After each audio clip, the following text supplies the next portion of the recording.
With the world's attention focused on the pandemic and attempts to find a cure, it seems like the perfect time to pull off a coup.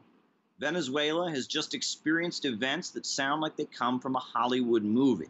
The military there says they've thwarted an armed invasion. They try to carry out an invasion by sea, a group of terrorist mercenaries from Colombia, in order to commit terrorist acts in the country, murdering leaders of the revolutionary government.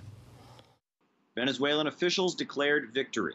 8 members of an armed group were killed. Others were arrested. Weapons were seized. Now, Venezuelan officials say that these weapons had actually been stolen during a coup attempt last year.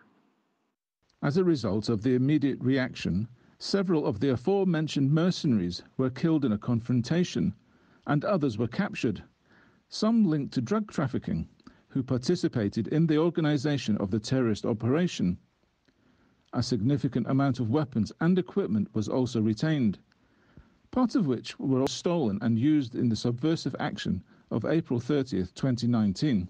So who was behind this operation? Well, according to the Associated Press reports, it was a former U.S. Special Operations officer named Jordan Gaudreau, who worked with retired Venezuelan military leaders to plan an invasion. They planned to use 300 Venezuelan military defectors to seize the capital within 96 hours. Now, that's easy to dismiss as a conspiracy theory, except we have video evidence. Here is ex-Green Beret Jordan Gaudreau explaining and confirming the existence of Operation Gideon. A daring amphibious raid was launched from the border of Colombia deep into the heart of Caracas. Our men are continuing to fight right now. Our units have been activated in the south, west, and east of Venezuela. Commander Nieto is with me, is co-located, and Commander Sakei is on the ground now fighting.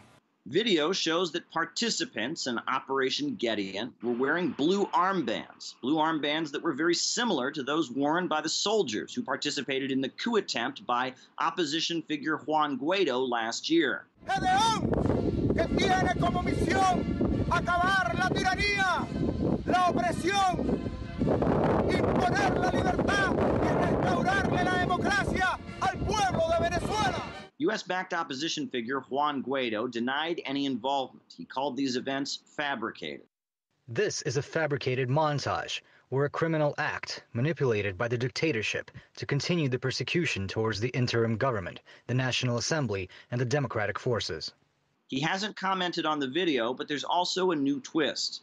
A document has emerged purporting to be a $212 million contract between Juan Guaido and Gaudreau's security forces. He allegedly hired them to pull off a coup. And later, Gaudreau complained that he did not get paid. This is certainly not the first coup attempt in Venezuela. April 2019 saw Operation Freedom, a bold attempt to sweep Maduro out of office that also failed. Now, what exactly the coup plotters got wrong this time isn't clear, but more details are sure to emerge. What is very clear is that U.S. efforts to destabilize Venezuela are in full swing, regardless of the global situation. As Venezuela watchers, we've almost grown accustomed to seeing these repeated attempts of sheer terrorism, of the invasion of Venezuelan maritime space and land space in strict violation of all international law. They're not appropriate by any stretch of the imagination.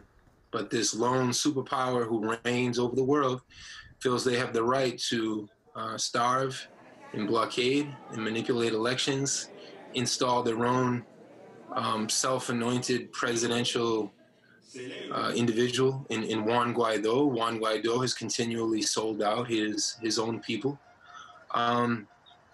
This is economic warfare. And when that doesn't give them the result that they want, they resort to actual military invasions, no different than the 200-plus U.S. military invasions of the Southern Hemisphere just in the 20th century. And for the U.S. to continue to carry out these attacks at the height of a global pandemic demonstrates just how thirsty they are for more bloodshed and war.